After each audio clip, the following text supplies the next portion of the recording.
Hi, and welcome to Full Metal Pod. I'm Jason. And I'm Jimmy.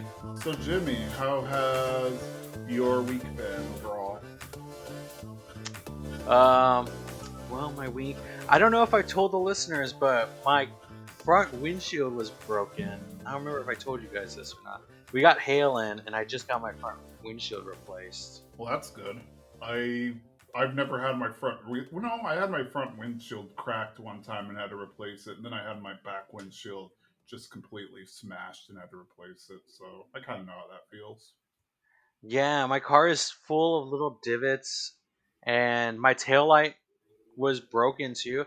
And I changed my taillight myself. Like I ordered a replacement from Amazon, and then went in and unscrewed it. I really like being able to fix things myself on my car. It makes me feel more capable in life. You know, like when you change a tire and you're like, I did that. It makes me feel like I can do things. Yeah, I agree 100%. Anytime I can do a minor task, or not even a minor task, like well, yeah, a minor task, but then also even a major task, I start to feel really good about myself. 'Cause I'm like, yeah, I pulled that off. Yeah, I don't like if I need to fix like a problem with the toilet and I can like go into the back part of the I don't know what it's called, whatever the back part is with like the plunger and things like that. If I can fix things around the house, I feel like I'm an adult. Like it's like yes, I've learned things in life and I'm capable and I won't just like die die in this house with not being able to do anything. I don't know what but I felt like an adult, even more than I am. Yay! Every little win counts. I just moving into my place. I'm like installing shelves and stuff, but then when it comes to important things, I hire somebody to do it because I'm just like, this is my first house. I don't want to break it. Like I want to get. I'll let somebody else work on it, and like little things that I'm pretty confident I can figure out, I'll do. But like replacing floorboards or whatever, I'm like, nah, I'll leave that to a professional. Yeah, I used to change my own oil in my car and I just stopped doing that cuz I always figure like the time that it takes for me to change the oil, it's a process that I could just go to Mhm. the dealership or wherever to get my oil changed, and they have the proper equipment for it. I'm like jacking my car up and trying to slide under there and drain the oil, and I'm like, man, I could have watched Mortal Kombat in this time. Yes, same thing. It's like, granted, when I had my older car, like years ago when I was in college and used like standard oil, not the synthetic or super wet oil or whatever, like it only I think I saved maybe $10 in doing the oil myself versus going to like Jiffy Lube or whatever. But it was still like felt like an accomplishment, I guess. Yeah, I just like knowing the fact that if need be, if like the world, something happens in the world and all oil changing places disappear, I know I can do it if I have to. So I'm prepared in that sense. Yeah, same here. Well, it's been like a year since I've had to change one, but I'm pretty confident I could figure it out if I needed to in a pinch. And if not, like I've learned so many things from YouTube. If you're wanting to know how to do anything, just search it on YouTube and someone's done it and made a tutorial video about Absolutely. You can find anything you need to find on YouTube, just about. it. Like I guess our listeners may or may not know this about me, but I'm a big Power Rangers fan. But not just Power Rangers. I love Megazords. I like robots that kind of morph into other things. So a while back, I purchased a original Megazord from like the '90s, and I was trying to figure out how to put it together because it didn't come with instructions. And I YouTubed it, and someone made a tutorial video about how to put this together, and I was very grateful. So it's all out there. Everything you want is on YouTube. hmm Even like obscure. So I do a lot of like weird, not weird, like actual like programming and random stuff like that. And then the amount of things you could just find on YouTube to help you is amazing. Just some guy showing his screen talking about stuff. Yeah, and if it's not on YouTube, it's probably like in some blog. I I bet, at least for me, I don't know, maybe for you, but I learned how to tie a tie from the internet. I had to go to a homecoming dance in high school, and I did not know how to tie my tie, and I learned it on the internet, and it was the jankiest tying of a tie, but for a high school sophomore, it passed. I learned. I'm trying to remember, how did I learn to tie a tie? If I, if memory serves properly, I'm trying to think. Yeah, so if memory serves properly, what happened was I went to like a thing where we had to wear a tie, and so I just made my best effort to tie it, and I showed up, and then like somebody was just like, the heck are you? What are you doing? And then just like took it off of me and tied it and showed me how to properly do it. Before, yeah, before then, yeah, I used to have people tie my ties all the time, and when they would tie it for me, I would do that thing where I loosened it and just took it off, and I would hang it like in my room already tied. So all I had to do is put it Mm-hmm. around me again. But eventually, I would like untie them, or I'd be somewhere where I just wanted to untie my tie. And yeah, Mm-hmm. I haven't worn a tie in a long time now that I'm thinking about it. Uh, I mean, definitely not during the pandemic for me because I haven't had a reason to wear a tie during the pandemic.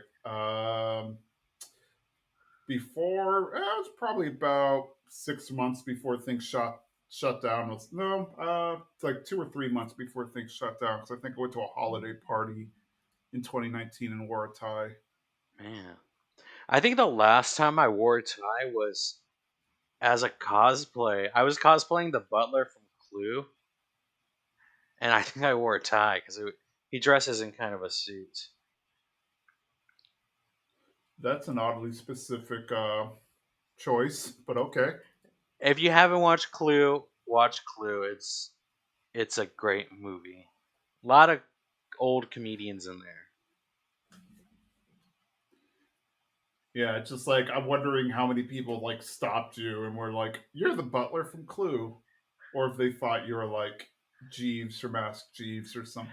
Oh my gosh. Okay, that's what I'm doing next con. I'm gonna be Ask Jeeves. Jeeves from Ask Jeeves. Man, I used to exclusively use Ask Jeeves when like I first got the internet because I didn't want to be like everyone else. I don't even remember what I used. That's how long ago it was. Like I think since high school I used Google for the most part. Um, every once in a while, like doing DuckDuckGo or something, um, but like before then, I don't even like. I might have used Yahoo and maybe Excite or something like that, or there was one that had a dog as the mascot. I'm drawing a blank on it. Maybe that was Excite or Lycos or something like that. I don't even remember, but it's like all of them just don't exist anymore. Yeah, I was an exclusive Ask. I think it was called like Ask.com or something like that. But I was only like asking Jeeves. You didn't even have to put it in a form of a question. Or no, I think the search bar, like it was like in a form of a question above the search bar, and you would type it in the search bar, and then he would find it for you. Yeah, yeah, so it started as Ask Jeeves, then it just simplified to ask.com. And if I'm not mistaken, it still exists. I think ask.com is still something, it's just not much of anything. Yeah, so if I go there, it's like a portal site, but it doesn't, I mean, it's reminiscent of like if I went to Yahoo or MSN right now. Like it's just not like that's, I don't know. Oh I wouldn't be surprised if like it was powered by Google or being under the hood or something like that. man, now thinking about that, do you remember like all those fan websites, and they'd be like GeoCities or Angel Fire, like the websites. Oh Yes. man, oh, that was the days. Those were the days. I agree. I miss a lot of those things. Just everybody. I only think they canceled it recently too. Like I think Yahoo had GeoCities running until like 2 or 3 years ago or something crazy like that. Oh man, I hope they had a funeral for like the last GeoCities, just like a little burial for and goodbye. I mean, now that they're all deleted and stuff, I it's probably nowhere. But I like to think that for the longest time, like my old GeoCity site uh was just sitting out there somewhere. Oh man, that and then what else was it? Like Live Journal, and then was it Zanga? Like I had a Zanga, and Hmm. gosh, all those things, man. Talk about a place to be super emo. That's where I was like journal my like thoughts and just angsty teenageness. Yeah, I don't think I think I looked at other people's live journals. I never actually read them. You were like, I'm not getting into this mess. That's good. Just stay away from it. I like you're viewing the animals from the zoo. You don't want to be in them, the cages with them. Yeah. But yeah, I guess we can get into the actual podcast today. Yeah, last episode. Yep, not of the podcast of the show. We'll have one more episode next week, so be sure to tune into that. But let's jump and talk about the last episode of Full Metal Alchemist Brotherhood. One episode, and it's pretty much just capping things off. So not too much to say, but I there are a few little things that I noticed. So let's just jump right into it. So the last episode is called Journey's End. It's essentially just an epilogue, so it's kind of telling us what everybody's up to now that time has passed, and it kind of jumps through time a little bit, but you'll follow along. Like it takes place right after the battle, then 2 months later, 2 years later, so on and so forth. But anyway, we start in a military hospital. The doctor Knox arrives to the front and asks the nurse to see Roy Mustang. Nurse asks, what's his relation to Mustang, and he said, "Hey, I'm just an old friend." Uh, so he goes to see Mustang. Maria Ross is guarding her room, and she notices that Dr. Knox has a friend with him. Knox asks how Mustang is, and Knox kind of assumes that Mustang will be kind of bummed out over having lost his sight and stuff. But just the opposite. Mustang is full of energy, and his crew are kind of quizzing him about Ishvalan culture, economy, all that kind of stuff to make sure that he has all that information proper, like, how Ishvalan's dual crop wheat and cotton and stuff like that. Knox is a little shocked to see Mustang, just doing his thing.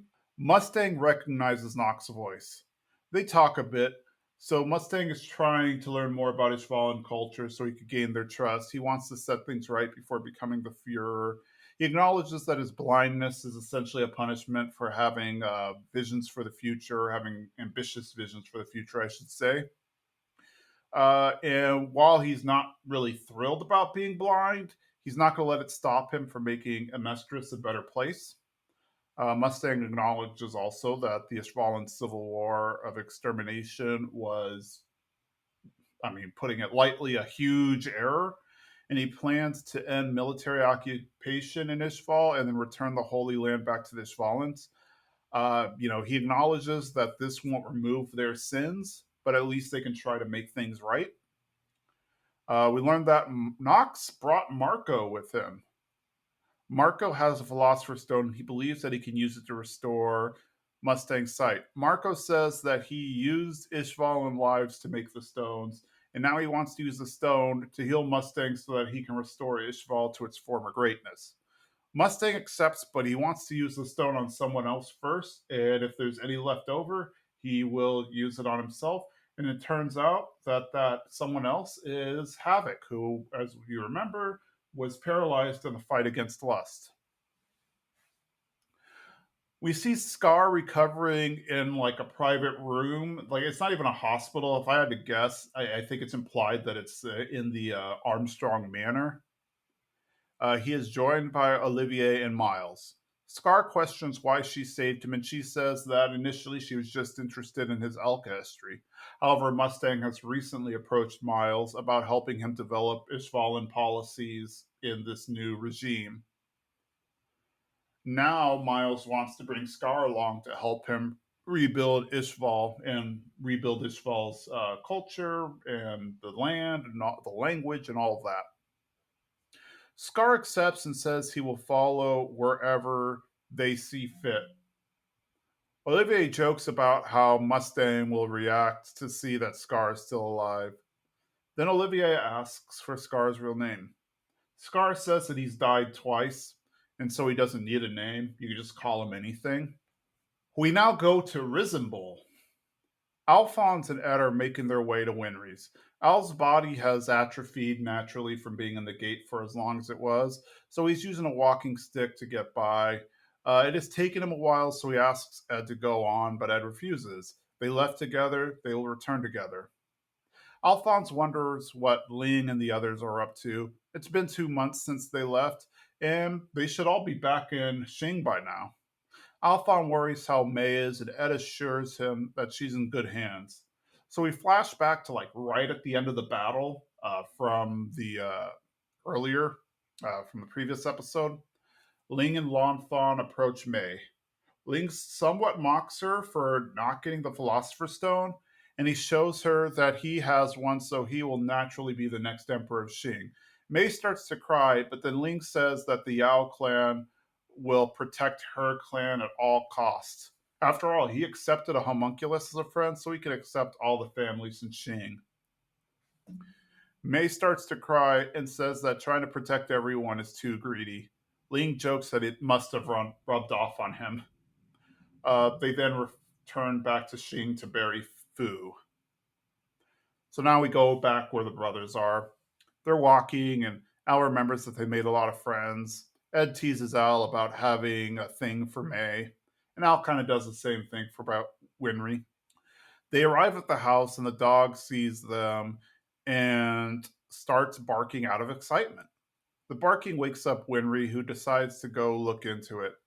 She hears Al's voice and realizes that something has happened. Winry slowly approaches the door and opens it to see Alphonse in his body and Ed with his arms. She begins to tear up, run up to them, and tackle them and welcomes them home. 2 years have passed, and Ed is doing repairs on the roof, and he hits his thumb with a hammer. He decides to try to use alchemy to repair the roof, but naturally he's unable to. Alphonse has shown up, and Ed says Winry is working him like a slave. But, apparently she's made apple pie and tea, so, he kind of relents from his complaining. Ed and Al kind of take a look over from the rooftop over the countryside, and they've both been thinking of something, and they think that, hey, we've been thinking about the same thing. General Grumman is meeting with Mrs. Bradley. Looks like Grumman is now the acting Fuhrer. A small boy appears. It's Salim, and he has a little mark on his head, similar to kind of like where the eyes of the mannequins were. But he's acting pretty much like a little boy. He's found this injured bird and he's trying to save it and whatnot. It's clear that whatever evil from pride that was in him is now gone. Uh, Everyone was against her raising him, but she wanted to do it. Grumman warns her that they will watch him a little bit longer, and if he develops any odd behaviors, they will have to deal with it. And she assures them that that won't happen, that she won't let that happen. Grumman wonders if it is truly possible for homunculi and humans to live together, but then he kind of laughs it off in an optimistic way. Al is meeting the Hughes family. He talks about how Ed is, stuck with the metal leg, but he's not really upset about it. He makes Winry feel better knowing that he has it. Alphonse says that he and Ed have been treated so well by everybody else that now it's their time to return the happiness or repay the happiness to everyone else. She asks if it's like equivalent exchange, and Al says no, because in equivalent exchange, you give 10 to get 10.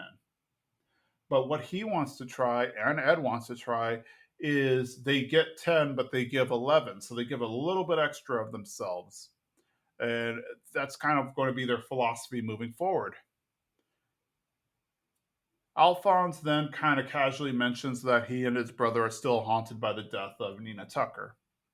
Al later meets up with Zampano and Gerso at a restaurant and orders milk, interestingly enough. It looks like Al will be traveling with them to Xing to learn alchemy from May. From there, he will travel even further east and learn all he can about different cultures and whatnot. Uh, because Zampano and Gerso want to find a way to get their body back, and they were encouraged by Alphonse, back of like 15 episodes ago or so, to try to find their bodies, they're going to continue to travel with him. Ed isn't going with them, of course. Al is going east and Ed is going west. They figure that they will learn a lot doing that, and hopefully, with their combined knowledge, they could find a way to ensure that nothing like what happened to Nina happens to anyone again. Ed is at the train station with Winry. Winry is lecturing Ed about taking care of his auto mail. Ed's train comes up, and as he boards, he turns around and tells Winry that he will give half of his life to receive half of her life. That's equivalent exchange. Winry asks why he treats everything like alchemy. It's nonsense. Why doesn't she just give him her whole life? Winry then gets shocked and starts thinking about percentages, kind of joking like, well, okay, maybe not my whole life, like maybe 90% or 80% or 85. 85 seems pretty normal. So then they just kind of have a laugh with each other, and Ed holds Winry and wishes her goodbye, boards the train. With Ed on the train, he kind of has a final thought, if you will. He says that there is no such thing as a painless lesson. You essentially have to lose something to gain something. However, if you overcome it all, you'll have a heart capable of overcoming anything.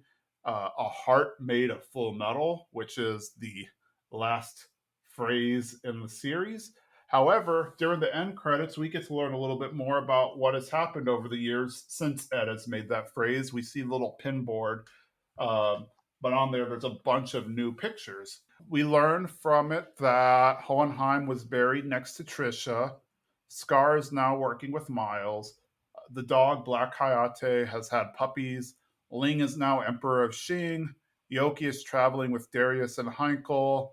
Mustang has his vision back. He grew a mustache, and presumably he's Führer now. Azumi's doing well with Sieg. Madam Christmas set up shop again, and we see Havoc in the photo, and he's standing up, walking. Then we see a photo of two children, maybe toddlers, and it pans out, and it's Winry and Ed's kids. They're married. You even see a ring on Ed's finger. And in the photo, we also see Garfield and Panina, which tells me they likely moved to Rush Valley. Another interesting point is we see Alphonse and an older Mei Chang, so it is strongly implied that they are together now. And the entire series ends with a photo of Al boarding the train, and that is Full Metal Alchemist Brotherhood. So, Jimmy, it's been a journey, and we're on journey's end. What were some of your thoughts? So I usually get weary on shows that have like just like a really great ending. Like last week, I felt like if they would have stopped right there and just been like at the end where Hohenheim passes away in front of his wife's grave, and it would just been like Full Metal Alchemist, I would have been like, that's perfect. I feel like that was a perfect ending. So I get weary about shows that do one more episode more, kind of summing everything up. But this was so good that I don't mind because I loved all of this because in like not a forceful way, it catches us up with everyone that we met on this journey. Like Knox came back, the Hughes' family is in there, um, Havoc's there. Who else? Grumman.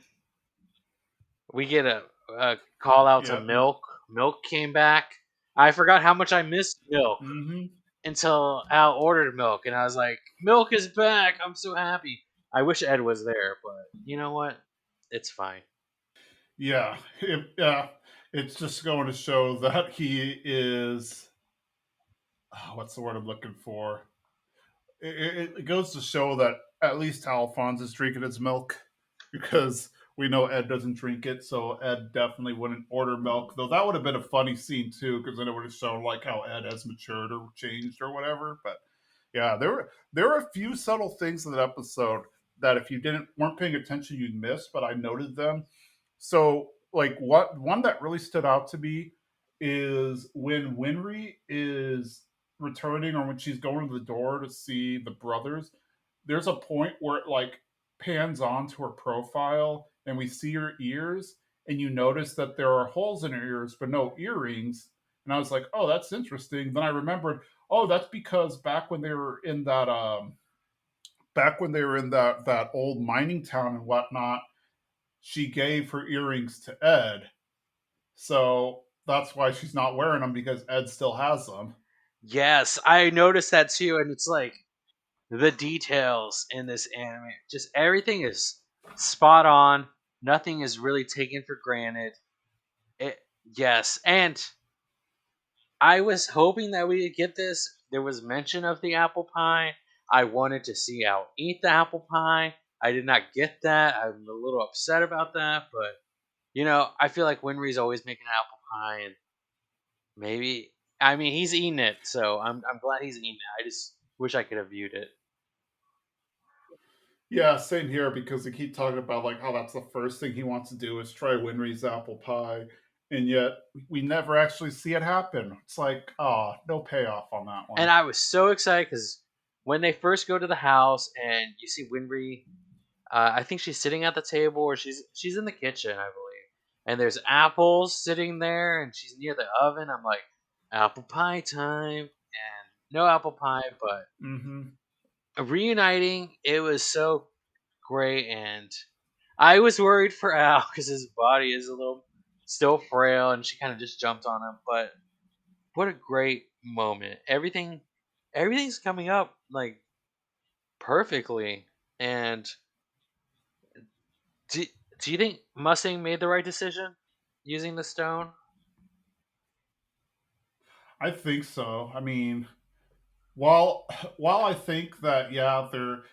I mean, I guess there's multiple ways to think of it. One, there's no way to return those souls back to a body. Like the stone has been created. That's that. Like there's no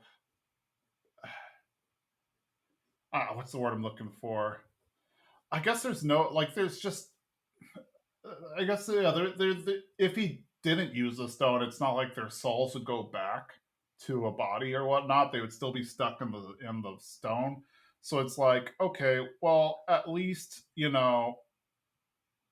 I'm going to use the stone to prepare my eyes so that I can do great things for the Ishvalans. And I think that's kind of what they were implying was going to happen or how they were approaching it. I did think though Mustang was doing really well without his vision. Like he was not letting that slow him down at all. True. But I think it would definitely be an asset for him to have it. And then what it was Havoc. I love how we kind of get the callback to Havoc. We didn't get like much of him, but it's great that Mustang doesn't forget about anyone. Yeah, because he even said, like, he wanted, if there was any left over, he'll use the stone. So clearly he wanted Havoc to have it. Yeah, and So, like, he's still thinking about others I first. love that. Like it's just this episode's so perfect. Like Ling, and Ling reuniting Xing together. Like he's like, there's room for everyone in my family. Yeah, because we learn earlier in the series that the Chain Clan is like the weakest one, and if they go another cycle without having an emperor from their clan on the throne, then their clan will probably die off. And so it definitely sounds like Shing, up to this point, it was kind of every clan for itself, more or less. And now that he has taken over, he's going to treat them all as like one clan. I Yeah, it's just like everything feels so perfect except M- Mrs. Bradley raising Salim. I do not approve. I'm with Grumman. Like, I have suspicions. This kid is he's too nice now. I don't know. I have my suspicions. I don't know. What do you think? Yeah, I'm still not sure what to think. So presumably the alchemy that Ed did destroyed the Philosopher's Stone, so destroyed Salim, but left the body, and I guess it just grew up to be another child or whatever. So okay, whatever, that makes sense. But yeah, it's still kind of weird because it's like is is there still like some of the evil lingering in him, and it'll pop up any minute, kind of thing. Yeah, I just if I didn't know anything about him, I would be like normal child with some weird mark on his head. But since we know how Salim really in the anime was a two faced kind of character, he had this innocent facade that he lived, and then when you see the other side of Pride, it was just so vicious. It's like, is he acting again? I have my doubts, but I mean, I feel like she needs this, so okay. Yeah, because when you think about it, her entire life kind of turned upside down at that point because, she lost both her husband and Salim. Though, I don't know. So it seems like she knows that Salim is a homunculus, or at the very least, he's not human. Because one, I mean, Ed brought back this little weird fetus thing to her and it grew into a boy. So clearly that's just not natural. And then I'm sure by her statement of everybody saying that she shouldn't raise him, like clearly people have warned, hey, that's a homunculus, it's evil, don't do it, or whatever. I'm wondering if anybody revealed that about her, about Wrath, though, if anybody told her that her husband was homunculus, it was kind of implied that she was in the dark. But I wonder if anybody let her know after a while. And like, didn't they say last episode like Fuhrer Bradley and his son were killed in this attack? I guess you retract that, Yeah, but I don't know. I just you know what? If it makes her happy and Salim is not a Damien evil child, then you know what? It's all good in my book. Let's just like Grumman's got it under control, I believe. Grumman is very strange too. Um, I don't Grumman. You watch over that kid. That's all I'm saying. yeah. And then it was very brief, but we saw that Scar, he's joining and he's leaving behind a Scar persona to focus on rebuilding Ishval. I did wish he would have just like been like, "This is who I was before the war," kind of being like, "The war changed me, but now that everything is over, I've discovered like I can truly be who I am." Instead of he was just like, "I don't care what you call me, just call me anything." Yeah, I mean, I guess I see the point, but I think I see where he was coming from too. Like, I think his thoughts were like, at this point in time, I don't know. I guess so. The way he's thinking it, or at least the way I think he's thinking it, is that he had a persona and a way of thinking before he became Scar. He hated alchemy. He didn't really care for Amestrians, and he was very zealous and stuck into his ways. Then his family dies. He loses his arm. He gets the alchemy arm or the alchemy arm, whatever you want to call it, and now he becomes Scar because he believes that he is now doing God's justice in killing everybody who was involved in the war in Ishval. And then now I think he's gone through another change where he has let go of the anger of Scar, but that he's also become more open than he was prior to being Scar. I like that he's working now. They're working together. Everyone seems to have a common goal. It's kind of reunification of everything. So I'm really glad to see all that. Uh, yeah, Yeah, because the whole country, I mean, from day one, was founded by Father for the sole purpose of creating that Philosopher's Stone. So it only existed to create war and trauma and stuff, and we've seen him destroy like Lior and Ishval and all the other places. And then, of course, granted, wasn't Amestrians, but it was still people they killed, the Drachmans from north on the near Briggs. But yeah, they have all this bloodshed and all of this tragedy that they've done to people and whatnot. Now they're just like, those days are over. Father's been destroyed. Senior staff's been cleaned out.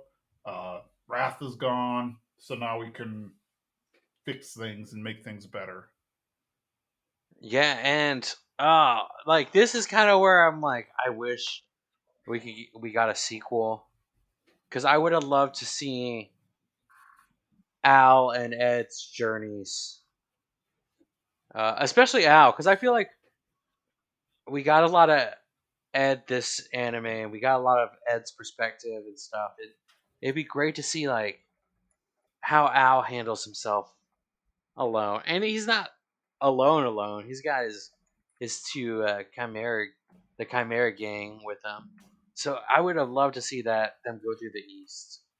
Yeah, I mean, I think it's been nearly 10 years since they finished the publication in the anime. So, maybe it's due time for them to create a follow up. I don't know if it'd be as interesting because Ed's not an alchemist anymore, but Al technically still is. So who knows? It might still be interesting, but it would definitely be fun to see like what they did between the very ending where we saw the like definitely years have passed because at least one of those kids is 3 or 4, and so, there has to have at least been 7 years or something that has passed since Ed boarded the train, and then when we see that pin board. So I'd like to see what happened during that time. Yeah, I do think it would be a really interesting, uh, maybe a manga. I don't know, but I would love to see kind of what happened in that time. But maybe it's too. I guess we can always imagine, and I'm sure someone's written a fan fiction. Yeah, I don't know. I mean, I'm hoping somebody picks it up because it is one of the best anime. I don't necessarily want anybody to remake it because I don't necessarily like remakes. I liked it to end the way it was, but I wouldn't mind like just 10 episodes or like an extra season or something where you just say what they were up to.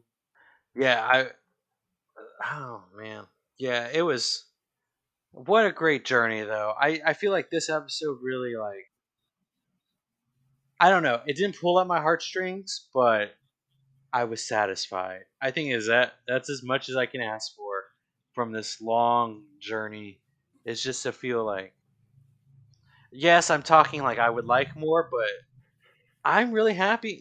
Of course we're not gonna get anything else, but I'm really happy with what we got, and you know, if this is it, and I feel like this is very a complete story, very complete. Yeah, I agree. The perfect story and great rewatch value, so you can always watch it again. Oh yeah, and things will still feel fresh to you. Things feel fresh to me, and I've seen it a few times. I always feel like I'm forgetting something, but I I'm always forgetting something because I haven't watched it in a long time. But this is really great. I apple pie. Now I want apple pie. Maybe that's what I'm gonna get after we finish recording. I can't even think about the last time I had apple pie, but that is a nice thought. I think that's a nice note to end things on, unless you have something Now I else. feel like this. We laid it all out. We gave everything.